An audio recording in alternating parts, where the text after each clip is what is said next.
Welcome back, everybody, to another episode of Sports with Skiz. This is our 14th episode so far. Today, we're going to be recapping a lot of great football games from this past weekend, week 5 college football. Before we jump into it, Knock, how's that Tuesday looking for you, brother? Is it sunny over there? It's a nice day, man. It is a nice day to recover after such a terrible financial toll that college football took on me this weekend. So, a good day to digress. It's a good day to get outside, get some sun, pray to the Lord, and just kind of count your blessings. I'm still here, so that's a good thing. Absolutely. Yeah, it's supposed to be beautiful, I feel like this week. Not a lot of rain in the forecast, thank God. Man, But let's just jump right into it, man. I think my biggest game of the weekend, there were a lot of big games this weekend, but Penn State, James Franklin, Fraudlin just can't get it done. He moves to what is it now, 4-21 2 and 21 versus against top six teams. top 6 teams, 4-21 against top 10 teams. Yeah. Drew Aller stinks. Flush him down the toilet. Those QB rankings of him being in the first round. Oh, what he had 45 yards passing at halftime. I think the lowest of his career. He threw one. And he threw one ball that finally had me like, okay, thank you. That touchdown pass That was a beautiful to talk. Ross. Beautiful talk. Yeah, that was a beautiful pass. But besides that, he stinks out loud. I'm not a fan of him. No. He just doesn't seem composed. And as many big games do, it seems like they always end with him throwing an interception, which he went out there and did on that first play of double overtime after Dante Moore, the guy on the other sideline, made a phenomenal play on their first drive in the second overtime to sidestep that defensive end and throw a dart to, I believe, was it their running back that caught that? I think it was Derry Hill, or I can't even pronounce his name right. Hill Jr., I think, caught that one in overtime for the touchdown. But Dante Moore, man, is a baller. It's crazy. I was listening and doing a lot of reading before coming into the season, and there were a lot of guys that weren't sure that he was even going to win the starting job at Oregon. They said it was a lot closer than what people thought, but holy shit, is he a gamer? Yeah. He proved so much to me the other night, bro. I'm sitting there watching the game and he wowed me in one game versus Penn State more than Drew Aller, Alar, whatever you want to call the kid. I don't care. I don't have enough respect for the kid to even care. He showed me more in one game versus Penn State than Drew Alar has showed me in 3 years. It's Yeah. unbelievable. The kid's got a lot of talent. He's got mobility. He's got toughness. He's got heart. That's Yeah, he the does. guy. And like you said, he earned that spot. Yeah. Showed. Yeah. He's a beast. That whole Oregon team, just from top to bottom, from the offense, defense, special teams, we'll say is a little gray area since they missed that field goal. That's really the only downside. But Tui or whatever, number 44 on defense, was like all over the field. Bryce Butcher, who we talked about in the preview, he was all over the field. They came out and just weathered the storm. That environment is crazy. I hate Penn State as much as anybody else who hates them, but that is second to none, the whiteout. And it just sucks that they can't get it done. You know, they hate whenever they give them the noon games for it. They finally get another primetime spot. And Kenyon Shadiq, bro, his arms are massive. Can you please send over your bicep workout for me, brother? Please. My wife was watching. I told her to look away. It was yeah, yeah.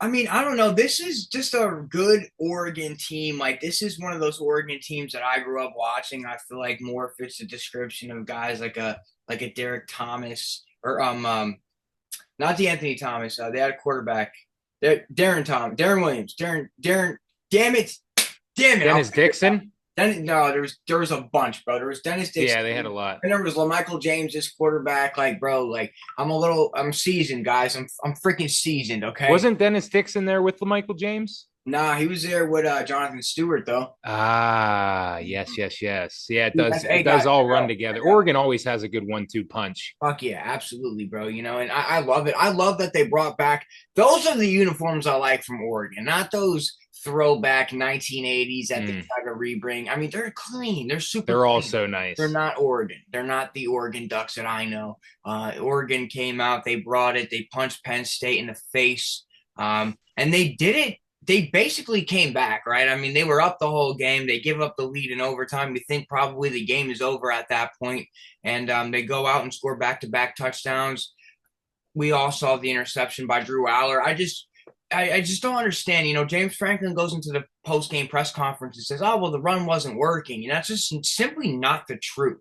Whether it was a quarterback running for 5 yards or you guys getting within the 15-20 yard line, you have two guys who are 1,000 yard rushers who have been playing for 4 years. Like this is just irresponsible as a head coach to just put it all on the quarterback in that one spot. You know what I mean? Yeah. And listen, they ran it short side of the field. Now I can understand if you ran that same play and he threw that interception and it was on the wide side, but I mean, my goodness, they just put.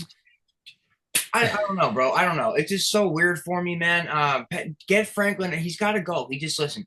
He's got to go. I saw somebody say that he brought Vanderbilt to relevancy or whatever. Listen, 2 9-win seasons, 8-10 years ago. That's nice. That's cute. It's really really cute. But at some point, like, what's it gonna take?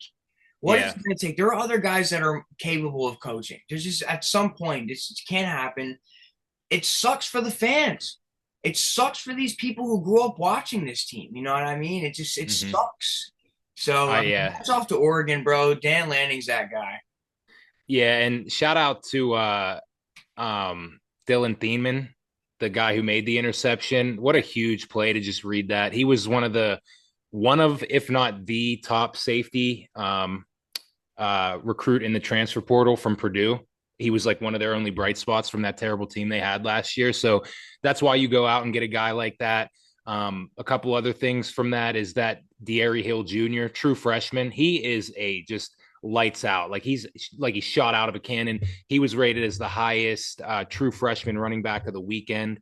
So shout out to him. One thing I will say is Andy Kolnicki, like what are you doing? What is your offensive game plan? OC for Penn State. Like you wait until you're down by 14 to finally start like trying some long plays. And I get it. Like to James Franklin's point, like their run game did really stink until the final like two drives. Like their Nick Singleton had 11 carries for 21 yards. Katron Allen finished with 12 for 54. But until that fourth quarter, he wasn't really doing anything. But it's like you weren't doing anything to open up the playbook. They talked about whenever they played against Villanova, FIU, and Nevada that they weren't opening up the playbook so then they could do it against the teams like this. And it's like, what did you have to show for that? That offense sucked. They Yeah. were so bad. I feel so bad for Penn State's defense because that is their main bright spot. Like that is how they will get there. And it's just, again, I've said it before. This Penn State team is championship or bust. And they don't look like a championship team right now. Not at all. Not at all. And it sucks for wide receivers like Trevor Pena, who took the leap of faith to hit the transfer portal and take a chance on Penn State and Drew Aller, and again, this is a kid who, when he was a junior in high school, a senior in high school, they were talking about he was 6'6" frame. He's a big bodied kid. He's got the rocket arm.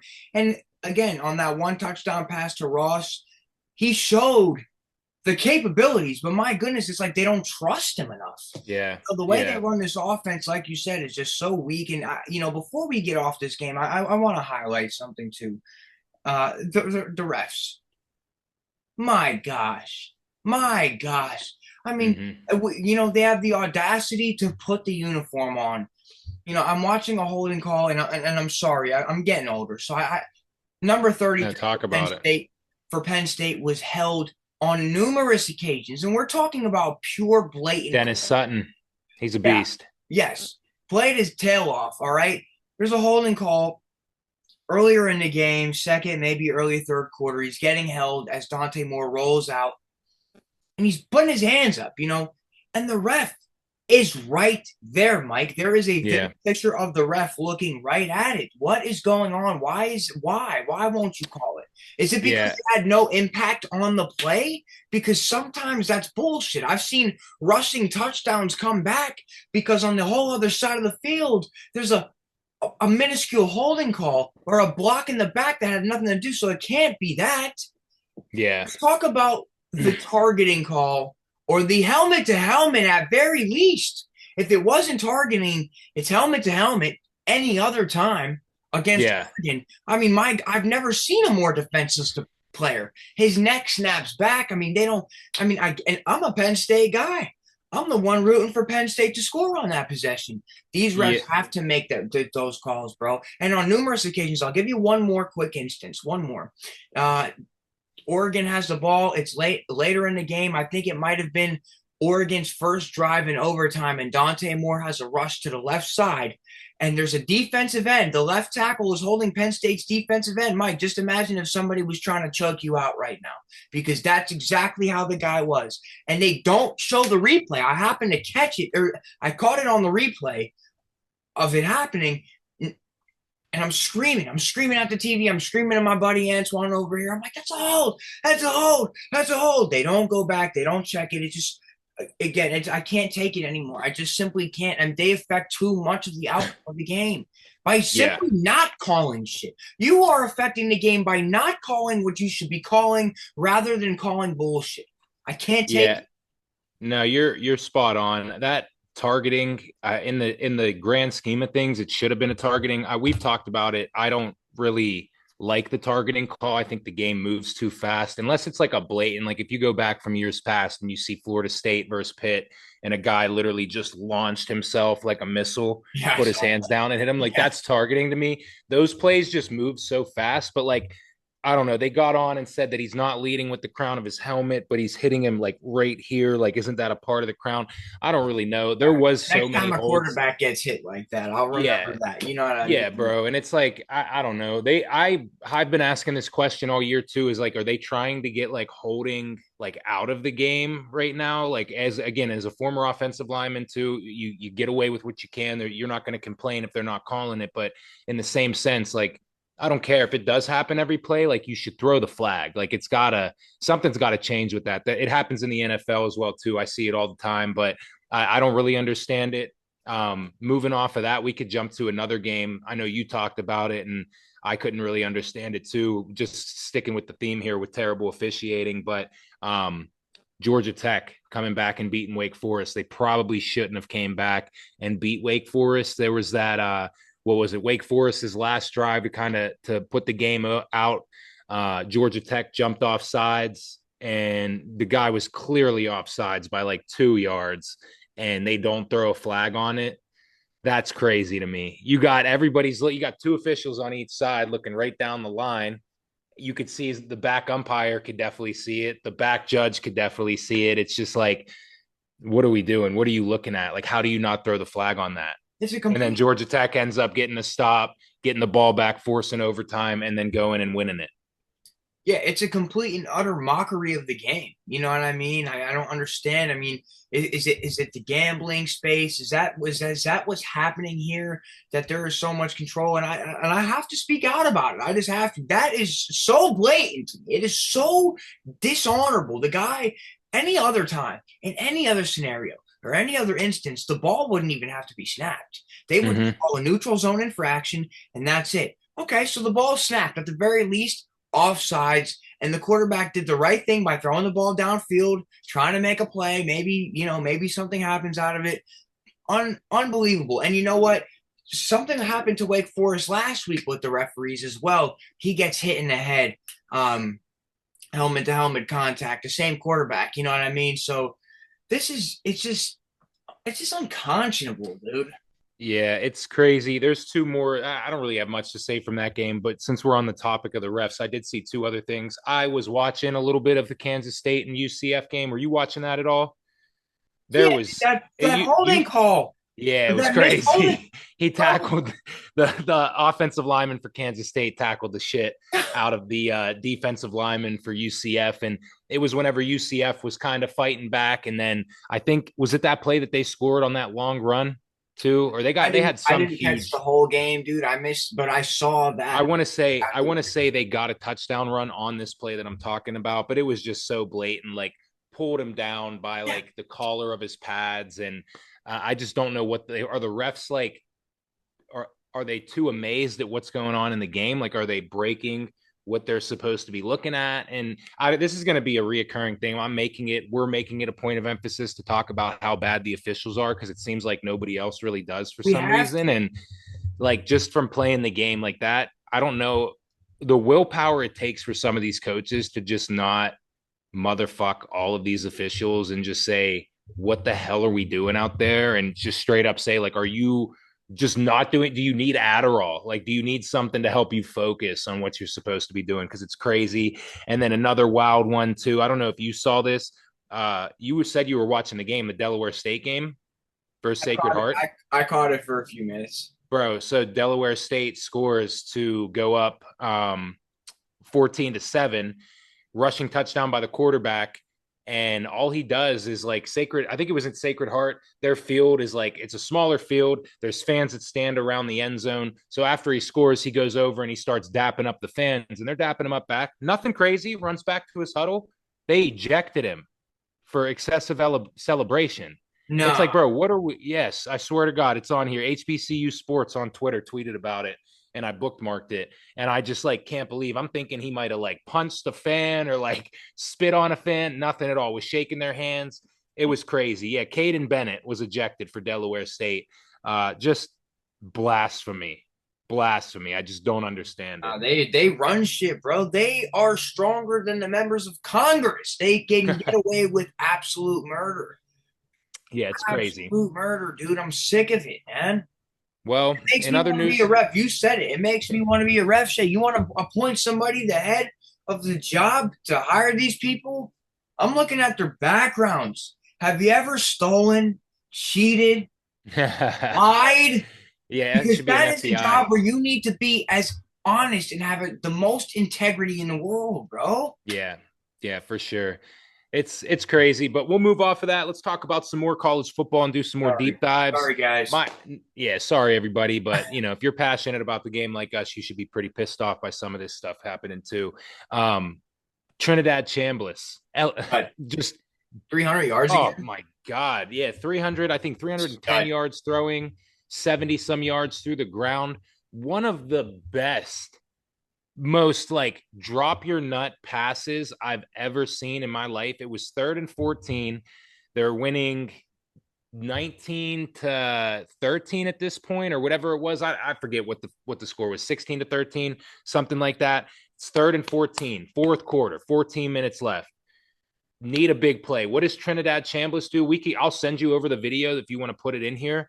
Just throws an absolute perfect dart over the middle of the field to split the linebacker and the safety and just complete it for a first down to then eventually score to make it 24-13 to put him up by 2 scores. Just absolute stones on this kid. And I've said it before, he's a Division II transfer. He had 0 stars coming out of school, and he stayed faithful. He stayed loyal. He played 1 game in 2023 for Ferris State. He comes out the next year. He wins the starting job. Not only does he win the starting job, he wins the national championship. And he has now led Ole Miss to the number 4 ranking, I think, in the AP poll. Number 4 or number 5. And if you're Lane Kiffin, bro, keep the Chambliss train going. You cannot sit him down. He's got to be getting some Heisman votes right now. Like, this kid is carrying that team. And you could see how much belief not only the teammates and the coaches, but the fan base has in him. They're over there. Ole Miss is one of probably the most racist fan bases in all of college football. I'll say it. They're flying the Southern flags, like just stupid shit. They got the Trinidad and Tobago flag flying out there at the tailgates. That's how much they love this kid. It's crazy. It's crazy. I love to see it, bro. I love to see it. That dude is a baller. Nah, he's an absolute stud, bro. He's extremely impressive. And you know what? I give you all the respect in the world for your ball knowledge because you have been talking about him for the last 3 to 4 weeks. So, and I believe him before the season started. Yep. Yeah, absolutely. And you could tell he was the better quarterback too. Garrett Nussmeier just cannot read a defense right now. And you could see it. Like, not only that, LSU's run game, which is funny enough because Brian Kelly, that loser down there in Baton Rouge, had the audacity to like lash out at a reporter that asked him what's going on with the run game the game before this. And now you see it again. I think they only had like 60 yards rushing, if that, and you're paying all these kids to come in and these linemen, and you can't get anything going. And then Ole Miss just shows that they're like, you know what, we don't believe in your run game. We're going to drop 8 into coverage. Go ahead and beat us with these 3. And they couldn't do it. They could not do it. It's crazy to me. I don't understand it. And then you got Brian Kelly, I talked about it in my winners and losers, coming out like an idiot and just throwing Garrett Nussmeier and other players in just specific positions under the bus. It's like, okay, but where the fuck is your accountability, bro? You're the head coach. You guys spent 20 million on a roster this year. Like at some point it's coming down on you, Brian. The track record speaks for itself. You haven't won anything. Let's talk about you and your arrogance and your Southern accent that you adapt when you get the LSU job. He's such a fraud. I can't stand him. I cannot stand Brian Kelly. A little bit 4 years for all those coaches, and it's Brian Kelly's 4th year. Got you. Sorry, see red, man. It's okay. Let it loose. That's He's why just, we're there's just certain coaches that are like him and James Franklin, and they're just frauds. Like they try to be people that they're not, and they're arrogant assholes. And I just can't, I can't stand them. I really can't. Another crazy, crazy game that lived up to all the expectations. Bama 24, Georgia 21. Shout out to Alabama. Shout out. You go ahead. You can take it away, Knock. I've been rambling to No, start. dude, you're good, man. I love listening to you. It's just listen. You know what? I gave Kalen DeBoer a lot of shit after that opening. Same. Hand up. Hand up. Look at us. And Hand I think up a for lot us. of people would. I think a lot of people would. You know what I mean? Nick Saban set such a standard. I mean, Alabama is the standard. You know what I mean? Mm-hmm. And not just great football, but for creating young men. You know what I mean? It's just that simple. They're disciplined. There's so much greatness instilled into that program to transfer it over. You know, I can understand if it's never going to be exactly like the Nick Saban Alabama Crimson Tide. I got my dogs coming in, so just be careful. Uh, but no, but you know, it's just it's nice seeing them back.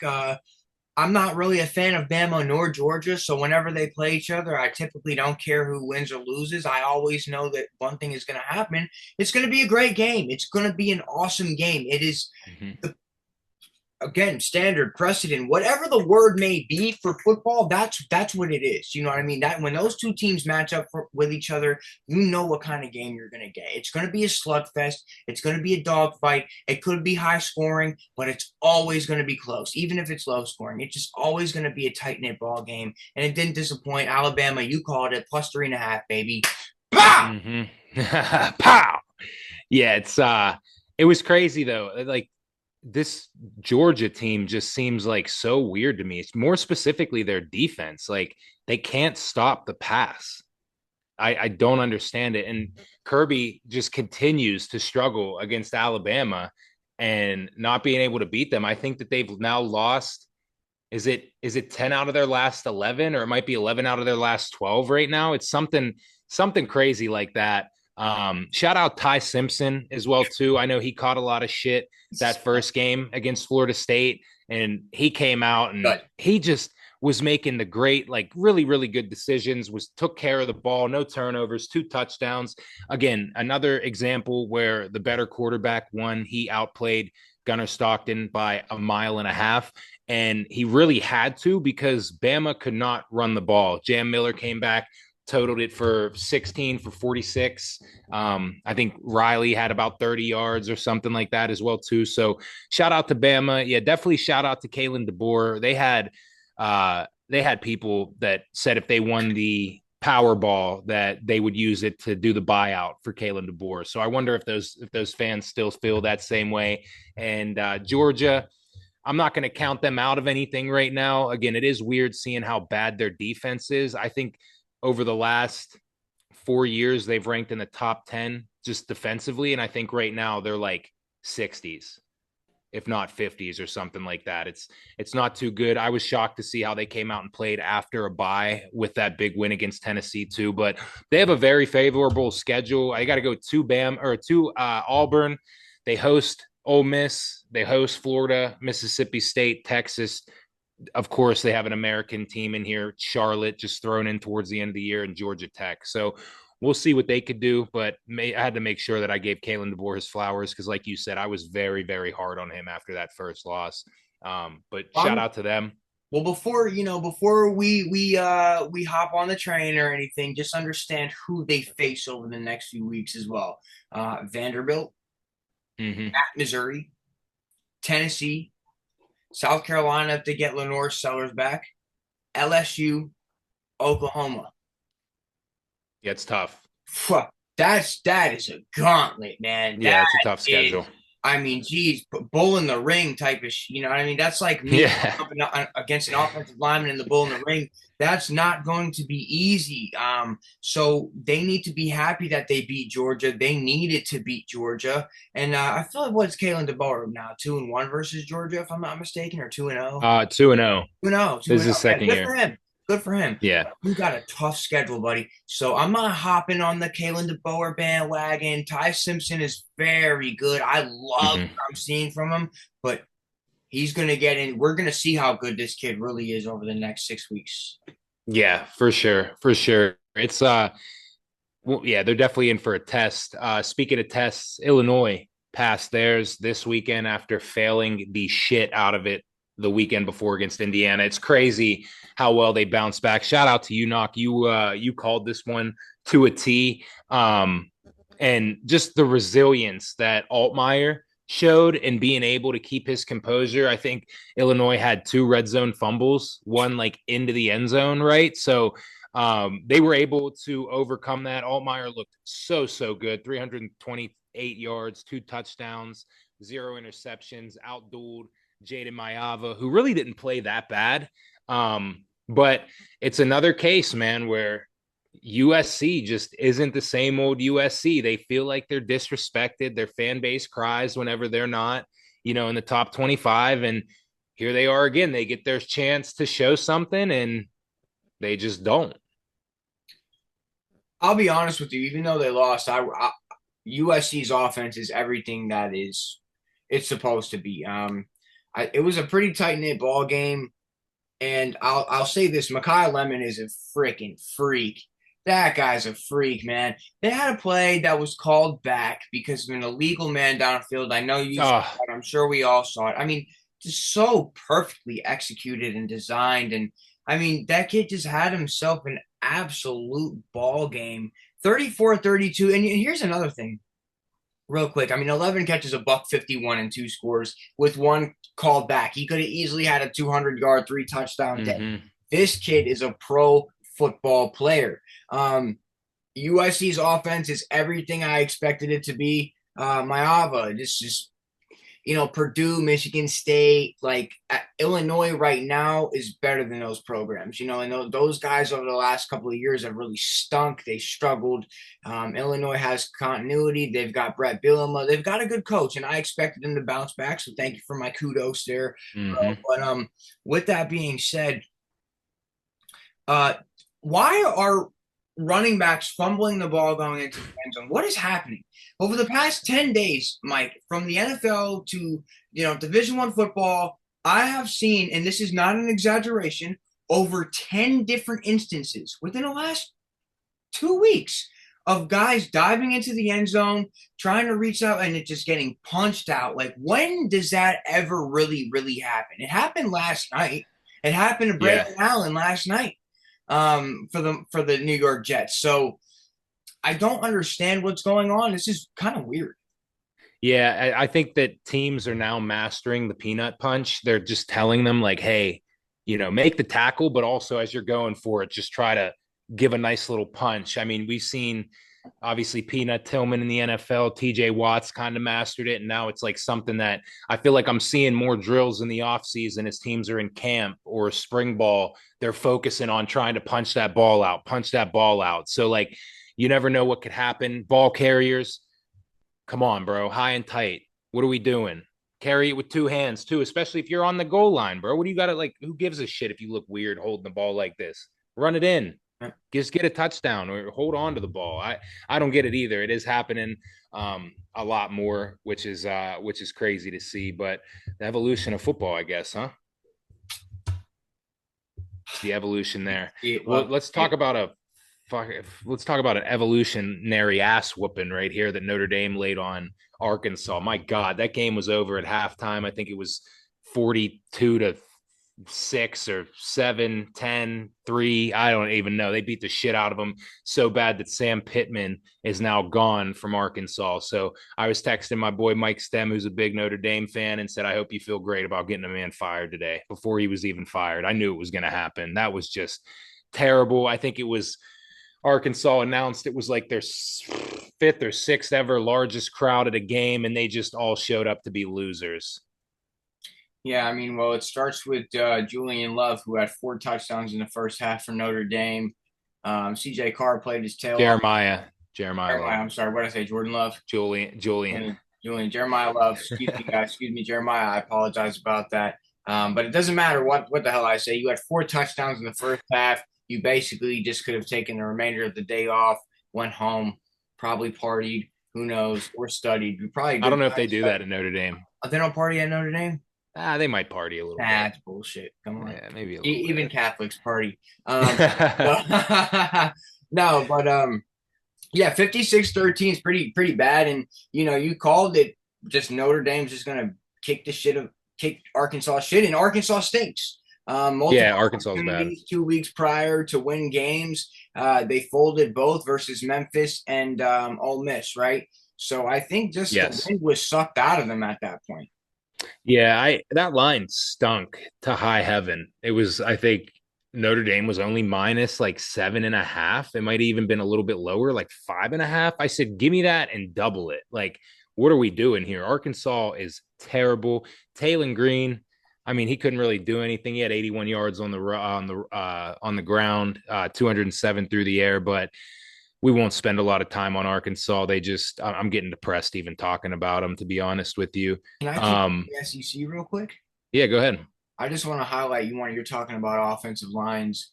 For those who don't know, who are new, we were both offensive linemen, both Mike and myself, at one point in our lives. I love bringing that up. Auburn's offense. By the way, Oh my God. I could be on Auburn's offensive line. They're 17 so bad. sacks in 2 games, 10 sacks last week, 7 sacks.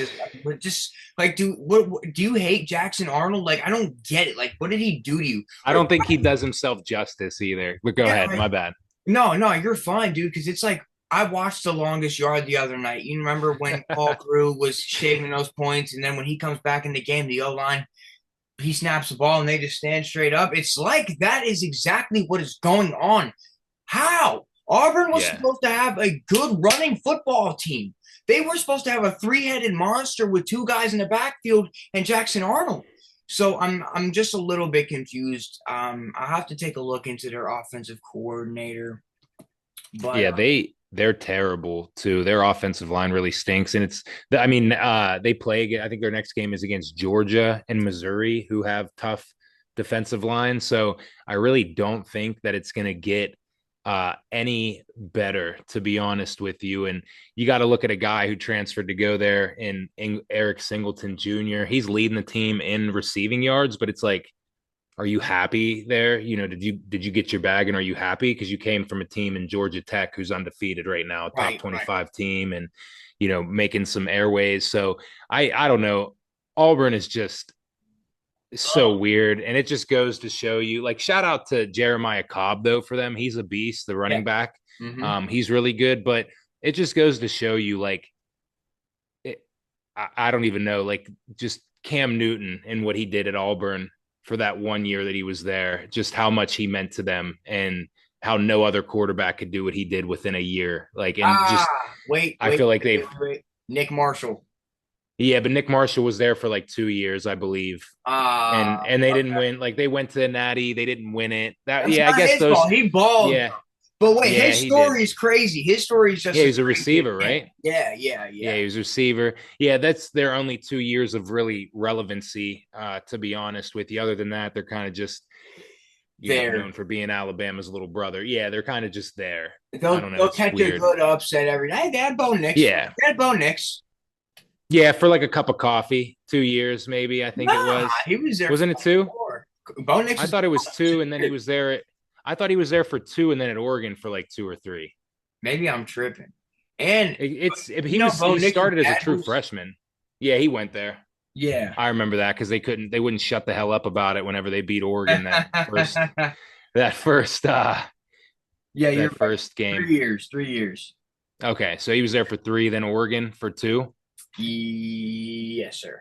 Yeah, he just seems like he was in college for so long just because he started as a true freshman. But yeah, speaking of this one, we could keep very very brief. I don't have much to really dive into right now, but Vandy got the win to make next week against Bama. Very interesting, but holy hell, they gave up 35 points to Utah State. Who Utah State's not any slouch. Do you know two players that went to Utah State that are in the league Wait, right wait, now? wait, wait. Did Jordan Love go to Utah State? Jordan Love did go to Utah State, and who Oh, else am I thinking of right now? you know what? I honestly don't know. Bobby Wagner. Shut the hell up. Bobby Wagner is a Utah State alumnus. Wow. Uh, but yeah, Vandy, that's going to be interesting. The first, it's the first top 25 matchup between Vandy and Alabama since like 1930s, I believe. I saw some crazy stat of that, and I don't even know if it's because like Vandy hasn't been ranked or if they just got a team that year. So um, we'll see how that goes. I mean, I don't know. I guess when you have Diego, anything could happen, but I do believe it is in Tuscaloosa, which is going to be very tough to beat. Tennessee, they had a nail biter. They barely beat Mississippi State 41-34 in overtime. Joey Aguilar had another great performance with over 300 yards passing. They showed a lot of good fight. They got down early in that game and just kept battling back. Their defense got to figure it the hell out though as well too. They're giving up way too many points. Yeah, I want to highlight this is my highlight for the weekend. And I just kind of want to know what you think about it. It was in the Virginia game versus Florida State. I mean, what do you think? I mean, I don't believe that was an incompletion. To me, that Oh, was for sure. 1000% and okay. incomplete. He never had control of it until he was out of bounds. Like people keep it's funny because I saw a lot, and I think I saw you reply to a couple. It's like people were freeze framing it when he still has a foot in, and they're like, he has possession here. It's like, bro, his fingers aren't even on the ball there. Like they're not even on the ball. So like that is a clear. I know we've had our differences in what was a catch and what was not in the past. That was a clear non-catch. I reached out to our boy uh Picks with Pappy and let him know that I didn't think it was a catch, and he said it was hard to overturn. But I don't know. They got to be more mad at the wide receiver. That ball was placed in a bucket right in his Right. chest, and he bobbled it for 18 yards. It's like, come on, bro. Come on now. We can't keep doing that. So yeah, that was a non-catch. Shout out to Virginia for beating Florida State. I'm glad you mentioned that, or I probably would have forgot. I wanted to make sure that we talked about it. But what a game that was. Virginia just not giving Was. up. Continue. Yeah, they gave up the lead. They were up 14-0, gave it up in a blink of an eye. I thought shit was going to go south for them like it usually does. And boy, they really held on there. And shout out to Florida State for just, I mean, they could still do well. It's the ACC. It's not that powerful, but holy shit, did you have all the hype in the world? You're getting ready to play against Miami, and like it went south very very fast. I don't understand Florida State, to be honest with you, but it is what it is. Sticking with our Thursday theme or Friday theme, do you have anything else to add from that one? No, I just wanted to highlight Virginia's quarterback, Chandler Morris, 5 total touchdowns. This is what happens sometimes when you have a guy who has experience. This is a guy who's played a lot of football, only 37 yards on the ground, but he did most of it in the red zone and the goal line area. So, Mm-hmm. he threw 3 interceptions, but Castellanos threw 2 himself. And, Yep. he outdueled Castellanos in the quarterback battle. Sometimes it's not about how much money a guy's getting paid or how big a name is. Heart to me will always trump talent. Yeah, for sure. For sure. Well said, Knock. Sticking with that Friday theme, though, another great. This might have been one of the best Friday slates that we've ever seen because TCU jumped out to a big 17-0 lead on Arizona State, Yeah. and Arizona State just turned it on. Like came back, ended up beating them 27-24 in a game that unfortunately I fell asleep for. I saw whenever Arizona State tied it up, and then I woke up and said, "What the hell? They won in regulation? How?" There was like a minute left, but they had the strip sack on TCU and recovered it. Hell of a play by that defensive end. I don't have his name, but he made a hell of a play, and then they kicked that game-winning field goal. So shout out to Arizona State. They're back in the top 25. I do love that team, so it's cool to see them kind of rally back after that tough loss against Mississippi State. Yeah, there was a good quarterback duel between Hoover and Levitt. Both of them went over 250 plus yards.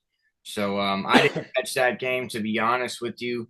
But 27-24 Arizona State, you know what? A lot of people were high on them coming into the season. They've got that one loss under their belt, but other than that, they're a pretty solid squad. Yeah, they're very good. Shout out to our boy Shane Baker. They beat Old Dominion beat Liberty 21-7 in like a torrential downpour, I believe. So that was cool. And then our teams, man, just suck. Pitt and West Virginia. That it shouldn't even been the backyard brawl. It should have just been like the toilet bowl because they're terrible. Narduzzi, Cade Bell, Eli Holstein. Get the hell out of Pittsburgh, bro. What are we doing here? What are we doing? They're so bad. That's another to get back to the officials real quick. Did you see that play that they ruled non-kick catch interference? Did you see that? Hmm. Pitt was up 17-0, about to get this is literally what changed the whole tide of the game. Not only that, but incompetent coaching from Pat Narduzzi and Cade Bell, and then just terrible, absolute. It was like you put a blindfold on Eli Holstein, and he just went out there and was like, "Fuck it, I'm going to throw it right to the guy." For Louisville, but Penn State Pitt gets a stop on third down. Louisville punts it away to Kenny Johnson. He gets run into by a Louisville player. Louisville recovers it at the 2-yard line. They throw the flag originally to call kick catch interference. They pick up the flag and they say that he was blocked into it. What did a Pitt defender put his hand on the back shoulder of a Louisville defender? Absolutely, he did. Did he push him enough to mess up the play? I don't think so. That Louisville guy was already veering to his left the same way where Kenny was running to get the ball. So regardless if he got touched or not, he was running into Kenny Johnson to interfere with the catch. So I think that was a total horseshit call. It was really, really bad. It legit turned the whole game around because if Pitt gets the ball there, their offense was humming. You never know what could happen, but I'm not going to be here to make excuses. Pitt just absolutely shit that game away. Pat Narduzzi pissed down his leg. Get him out of Pittsburgh. I understand it. We had Hammett on, and he was like, it's tough. He's the second most winning coach in Pitt history. It's like, all right, but like, do we want to be mediocre? Do you want to stay in the middle, or do you want to try to keep climbing? Because obviously he reached his peak there. He won the ACC championship, and it just, I don't know, it goes south. I texted, so I used to work with the guy. His name's Ryan Turnley. He played for Pitt, was a starting center there. His senior year, do you remember Todd Graham? Do you remember him at all? He coached at Tulsa, turned Tulsa around. Pitt hired him after Dave Wannstedt to come in and change the team around. He had all this atmosphere coming to him. He was a big tempo guy. I want to play fast. I want to get the ball going. Sucked. 6-6, left Pitt before the bowl game to go to Arizona State, I believe. Was it? No. He had one. I forget where Todd Graham went. He left Pitt. He used it as a stepping stone, went somewhere else, absolutely shit the bed there, sucked. But I said, enough is enough with Cade Bell and his fast tempo shit. It's turned into Todd Graham 2.0. And he said, I couldn't agree more. So it is what it is. They suck. Yeah, dude, that was believe me, man, there was that interception that Holstein threw there at the end of the game to basically lose the game was that was difficult for me to watch, man. That was hard. What was this fighting the ball boy? Why were they beefing with the ball boy? Oh, He I took I protect don't the know ball, or to be honest with you. I see a lot of people standing up for the ball boy. I think it's weird. I think if he didn't try to get the ball back, they would have gave it back to him. They do it with every turnover that they get. They dunk it into the hoop that they have, and it's the same ball that they intercept it with or get the fumble with. But I think out of spite, the Pitt player just threw it up to his parents. And then he's there flexing, talking about we got the ball back, and it's like, well, bro, you called the cops to get the ball back, so yeah, it's like yeah, it is what it is. I think he was just being too correct. weird. A lot of people's like, he's doing his job. It's like, bro, chill out. Every other ball boy in America, when Pitt got a turnover against them, got the ball back. Let's not cry tears now, Yeah, okay? yeah. Stop Soft, going so soft hard. generation. Stop going Yeah, so fucking soft. hard, man. Yeah, soft generation. My God, they're sponsored by Adidas. I'm sure they'll give them more free balls. Holy hell, it's not coming out of your budget, brother. Um, Anything else from the weekend, Knox? Shout out to Cal U, PA, big win up in Slippery Rock.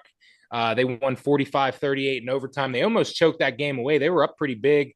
Slippery Rock came back to take a 38-35 lead. Cal U then, or they didn't win in overtime. They won late. Cal U then kicked the field goal to tie it. Slippery Rock missed a field goal with about 4 minutes left, to which Cal U came down and scored with about a minute. So that's a pretty big rivalry there, a battle of two top 10 teams, and a very big PSAC battle. So shout out to them. Yeah, that was Uh, one of the games that we had highlighted, or that mhm. I tried to highlight as far as our Division 2 goes. And I don't know. They slide 10 spots in the polls from 4 to 14. I don't know if they still have the ability to win the national championship. Again, I have predicted them to go on and win it. But you know what? This loss could be good for them. If they can find a way to win out on the season, find a way to make the playoffs. And it's not completely over, because you had stated that Cal U is they were number 8 coming in, and that's a pretty even ball game if you ask me. So shout out to Cal U. Yeah, and that's kind of crazy. I didn't even see the rankings that they fell that far from losing to another top 10 team. I feel like that does it, excuse me, that doesn't really happen too much, because even like D1 AA, Idaho lost to Montana and they were ranked fourth, and they slid, or Idaho was ranked, I think, like eighth or 10th, and they only slid 5 spots. So it'd be interesting to see like what goes into that. Because they have Grand Valley State, who's 2-1 as a top 10 team. I can understand from 9 on, it's all undefeated teams in D1 or D2. But then for Cal U to only move up 2 spots to number 6 doesn't really make much sense to me. Again, we're a podcast friendly, or a PSAC friendly podcast here. Give Cal U some more respect. How the hell do you do that? You beat the number 4 team at their own spot. You're number 8 and you only move up to 6. Fishy. Yeah, definitely Fishy, fishy, definitely fishy, fishy. I'd fishy. love to be, just be in like the room. I'd like to be like a fly on the wall in those committee rooms, and like what the thought process, what goes behind it. Are you just saying screw it and you're laughing and you're having a glass of wine, and like what goes into that? Like, how does somebody get picked and selected for that type of committee? I guess we'll have to ask Oliver Luck. Yeah, we'll see if we can maybe get some votes here. We might have to tone it back a little bit on the harshness, but if that's the case, we're not going to do so. Pour out a glass of champagne for our boys over in Susquehanna. They dropped out of the Division 3 rankings after a loss to Christopher Newport, not the cigarettes, but the university. So, yeah, I didn't really keep up with Division 3 that much this year, or this not this year, this week. But I know that Susquehanna is close to us. I figured I wouldn't count it as a shout out because we're talking about how they dropped out, but it is what it is. Knock, anything else from the weekend? Uh, off the top of my head, I don't think so, to be honest with you. Oh, shout out Cincinnati for going into Kansas. Mm, And that was a high scoring affair. I wasn't too crazy on Kansas coming into the year. I just didn't know who their receivers were, but shout out to Jalen Daniels. He threw for over 400 yards. I mean, both quarterbacks threw for over 380 yards. Brendan Sorsby 388, 2 scores. So Cincinnati's it's a sleeper team. They're shocking some people this year, man. And they hmm lost 17-20 opening week to Nebraska. I mean, that was a tough ball game. They're 3 points away from being a 4-0 club. Yeah, I was surprised by that because I saw Kansas jumped out to a lead pretty early as well too.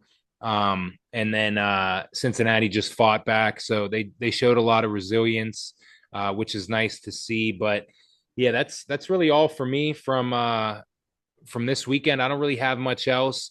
The weekend coming up, it doesn't look as pretty as the slate did last weekend, but there's still some pretty sneaky games in there. It's led off by obviously Florida State and Miami, so that should be a pretty decent game. I forget. I feel like there's another. Oh, Vandy and Alabama, so that should be a good one. Texas, Florida. We'll see if Penn State can rebound. They're going out to UCLA. They should be able to win pretty Mhm. heavily out there. But Iowa State yeah, Cincinnati will be a good one. that'll be a good game. I'll be tuning in for that. Yep. Friday, we don't really have anything too crazy. West Virginia going to visit the Mormons out in BYU. Talk about two schools on total opposite ends of the spectrum with West Virginia and BYU there. But yeah, I'm looking forward to it, guys. So be sure to tune in. We'll have a new episode for you guys Friday. That'll be episode 15, where we give you our games of the week there. And we have some cool stuff dropping. If you're listening, head over to our Instagram on Friday. We're always doing a Saturday pick'em giveaway. So make sure you do that. But appreciate you guys for listening. And we'll talk to you guys here soon.